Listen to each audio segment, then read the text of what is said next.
Hey guys, so this month we're talking about business development, a commonly overlooked element, yet extremely vital.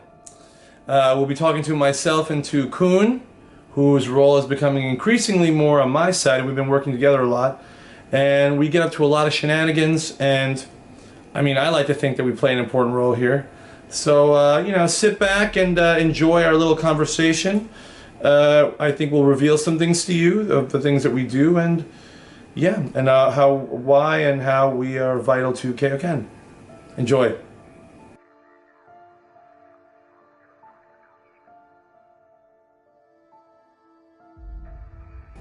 Hello guys! So today I'm doing the interview because the guy who's usually doing the interview is in front of the camera. Moi. Yes. So, introduce yourself maybe. I am Jordy Velasquez and I am the business developer at Koen. I'm Koen Deetman and I am the CEO of Koen Interactive. Nah, good. Well, for the first question, what did you do before Koen and what inspired you to get into video games? You want to start? Well, what when I was a child, I always had this love for video games. So I started playing a lot of games when I was 6. Even turned on some Microsoft or like these old DOS games at the time, and it just stayed with me. It stuck with me, and when I did esports for a while, trying to be #1. Somehow I always thought it should be something with the game industry, and mainly because when I thought being a game developer was kind of like that you would not have a dull job because you can constantly make up your imagination is like the limit of what you can work on. So it would, in my opinion, be different every time you would work here. So okay, that's the reason I think I stayed in there. All right. For me, the story is a little bit different. This opportunity kind of fell in my lap a little bit. Before this, I was really a finance guy, starting from a boiler room in New York City all the way to an investment bank in London, and I kind of lost everything. And then I thought, you know what, I don't really like this anymore. I want to switch careers. And right about the time I was finishing my master's in business, this opportunity fell on my lap, and I met Koen. I still have the record of telling Koen something no one else has ever told him in an interview. You know what? Do you remember what it was? I remember what it was. I'm not sure. You know what it was? I told you that it says that you're very like involved, or you enjoy like the North Sea Jazz Festival. Ah, it's true. And you told me no one has ever. He's like, how did you find that? I felt pretty badass at that moment. That might have been the kicker. It's true. And yeah, and then pretty much I haven't looked back. It's been a really wonderful and exciting and undulating ride. True. Then what are your roles within Koen and what do you usually do? Yeah, you can start. I'll start on this one. So I'm kind of like a person who does a lot of things. I do a lot of the PR with Koen, so I'll do things like literally videos like this. I handle a lot of the business side of things with the publisher, which I enjoy very much. Starbreeze is an amazing partner to work with. I do a lot of business strategy with the guy who sits next to me. We're constantly plotting and figuring out what our next move will be, and we have tons of meetings all the time. And also something that we both do that we don't talk about ever is we're also each other's psychologists for both our work and personal lives, which is there's a lot of value in that. Yeah. The whole world's going crazy, and kind of like I think at least in this company, like a lot of times we're the only two people that understand one another, and the things that we're going through. So I often look to you for advice, and you with me as well. So, and that's it's a lot of stuff. And also I boss Charlene around as well. It's part of my duties to make sure she does a good job. She's doing amazing. But yeah, and you do everything. It's strange because you start with actually on your own, so you start to do everything in the beginning. Then you get certain people such as Leon, for example, for the first time on Sure. concept art, Remco to be a programmer, and you start to lose these kind of like detail level professions in some way. So I think it was once a CEO that told me like each and every time you have to do something or you make up a part that you do, you just have to find a guy for that or a girl, you know, like get rid of it immediately and keep inventing yourself again. So currently I see myself shifting towards business a lot because maybe already since we're hitting we're closing into the 25 people mark, you know, I start to be more of a visionary, I think, rather than defining on like real decisions on the game on detail level. So currently mostly business and plotting out the next steps. I'd say it's been really great to have you more on the business side because ever since we took the trip to E3, which I felt was something that I wanted to happen for a long time because I felt like we would work well together in that kind of scenario, and we really did. Turned out that actually we're gangsters when we get together like that. So it was really great to have that, and then knowing that we had that kind of dynamic for you to move more onto, you know, when we plan things together, it's already been like way better. So I like it a lot. True. It's been cool. Yeah, so it's Q&A time. Are you ready? Sure. Yeah. Yay. Hell yeah. So, what is your favorite video game? Yeah, you can start. Damn it. Or should I start? I feel, you know, it's kind of like what am I playing right now? But I have had games in my life that were iconic. Mario 64 for me was iconic. Ocarina of Time was iconic. Most recently, I thought Horizon and The Witcher 3. I like third-person adventure a lot. Yeah. I think that's like I'm right in there with Deliver Us to the Moon. It's exactly the kind of game I would want because it's a third-person adventure game, which I love. Yeah. Yeah. Cool. I have a hard time defining that one because if I would say Soldier of Fortune 2, that's the one I played most during my esports time. That's a cool game, but also the early Tomb Raider games got me into these bigger adventures. I always liked these big adventures on big screens and nice TV sets and audio and sound. So when the Assassin's Creed franchise started, I was super hyped because I don't know, I vibe with the game so much.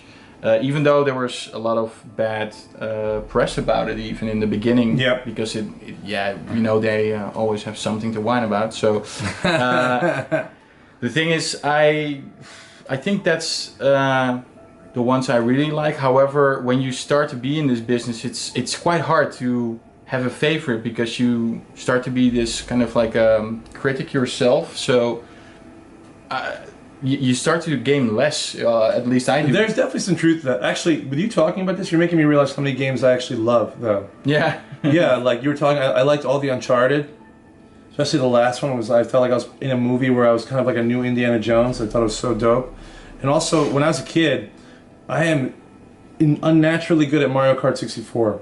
I'm talking like me and my friends would play battle mode and races and it would be like 100 to 4. I was really like cool. Yeah. I'm laying down if anybody wants to challenge me at Mario 64, I'm open. I'm laying down the gauntlet on that. Good. Is there a video game you wish you made? Yeah, well, in the beginning I was not impressed by the smaller games. I was always impressed by the bigger ones, and mostly because they get close to reality or giving you an experience. Movie feel, right? Yeah, kind of like you won't forget easily, or when you forget time while you're playing games and you kind of like are moved with the story or with the atmosphere they're creating. That's the ones I wanted to make. So logically, Last of Us would be something, maybe even Mass Effect, Bioshock, things that just grab you and take you on a ride. So, and I was always imagining like, would it be cool to have such a studio like this? And people started to tell me like, you're crazy, you're not ever gonna make something like that. But To be honest, it's starting to look like it right now. Yeah. Actually, your answer is my answer. I mean, it's almost the same as the last question, actually, Charlene. It's like every game I love, I kind of wish I made it. Anything Sure. by Naughty Dog. I was even thinking of Last of Us in my head because I had such a fun time with the game. When you said Mass Effect, I love it. You know what? I got one no one said yet. I wish I made Red Dead Redemption. Because that's another one, a single-player adventure that I like that better than Grand Theft Auto. Can you get that budget for us? Oh, we're working on it. Yeah. Oh, please. Koen, you talked about esports. Did you finish number 1? Yeah. Yeah? Eventually, well, the goal was always to. I was 13 years old and I wanted to be the number 1 in the international ranking. At the time, it was clan-based. It was like a GGL sponsored thing, and Who's sponsor? yeah, they had big sponsors. And actually, we won some money, but it was nothing. What? Yeah, we won Whoa. 500 euros. Yeah, it's still pretty cool when you're 13. Yeah, it When I was was. 13, 500 euros is like $1 million. It was around 2003, I think, 2004. So that's Oh, wow. quite some time ago. When esports was lower.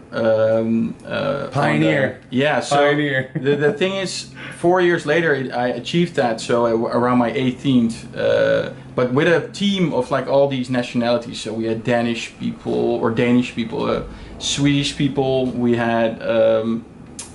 People from the United Kingdom, Italy. Very international. Yeah, even from Estonia. We had a girl from Estonia. Oh, cool. It was called Frick, and Shout out to Frick. yeah, it's really cool. Maybe there's a couple even watching. Like, Yeah. my best player was Diego. That guy was a Dutch guy, but he was amazing at the time, and he never got like less. So he was like my main guy.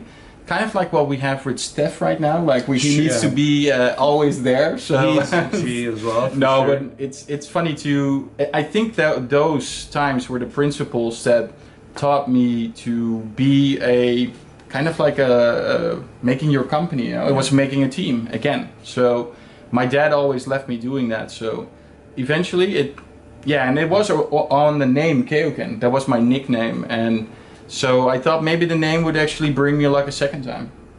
I've actually got a question for you, Koen. Sure. I want to throw you off a little bit. Did you ever imagine that you would be, when you look at Deliver Us the Moon, and we're in the middle of delivering a kind of a big thing literally today as this is being filmed, did True. you ever think that you would have a game like the one this is shaping up to be? I did imagine it in 5 to 10 years. But if I have to be honest, the one that we had in May or June 2015, that was the one I imagined Deliver Us the Moon to be possible to create at that time. And actually, that changed a lot, and the values changed a lot, and the scope changed a lot, and. So no, I wouldn't imagine it to be this fast. Okay. And what was your favorite moment of E3 when we went? And maybe you can't even say.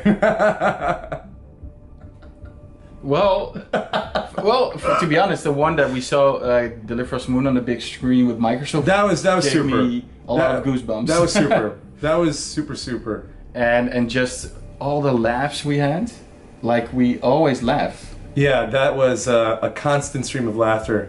That was amazing. I know one of my favorites. I mean, I have some favorites I can't talk about on camera that were hilarious, and I know that he's thinking of one as well on the way to the Microsoft event. But there was one morning where we told them not to connect our laptops to the internet, and Microsoft, one guy did it by accident anyway, and the computer had to get updated. So that was the day that Koen showed he's a marathon runner. Yeah. And I threw him off for the whole morning. So when he got back, it was 40 minutes before opening of E3, and suddenly the computer started updating. And luckily, we had a second laptop with us. Yeah. And I had to run back all the way through Los Angeles to get that laptop within 20 minutes, because we also had to start it up and test out the demo. What happened when I got back? Everything worked with the other laptop perfectly fine. He was just like. I'm out. I'm done this morning. You gotta take control. You gotta be personable. It was freaking amazing. Yeah. It was freaking amazing, and it was a lot of fun. Yeah. True. Gotta remember those good moments. True. Good. Any last words? Yeah, well, I want to say to everyone here, I'm actually not sure when this is going to be aired, but you know, there's a lot of cool things to come, I would say. I think that's very fair. I think keep an eye out for us. We're going to keep bringing you cool stuff. We're going to keep trying our best. Our game is coming. And For sure. We think it's going to be great. We're trying our absolute best. We hope that we can make the majority of people like it. I feel pretty good about it because yeah, it's going to be awesome. And yeah, thank you so much for all the support that you guys have given us. Everybody's been really wonderful to us and enjoying us coming on the ride with us and our shenanigans and also our hard work. Mm-hmm. It's not often talked about, but it's there as well, even with me. And yeah, and yeah, thank you just everybody. It's amazing. True. Well, say goodbye. It is time. Ciao, ciao, everybody. Bye, guys. Mm-hmm.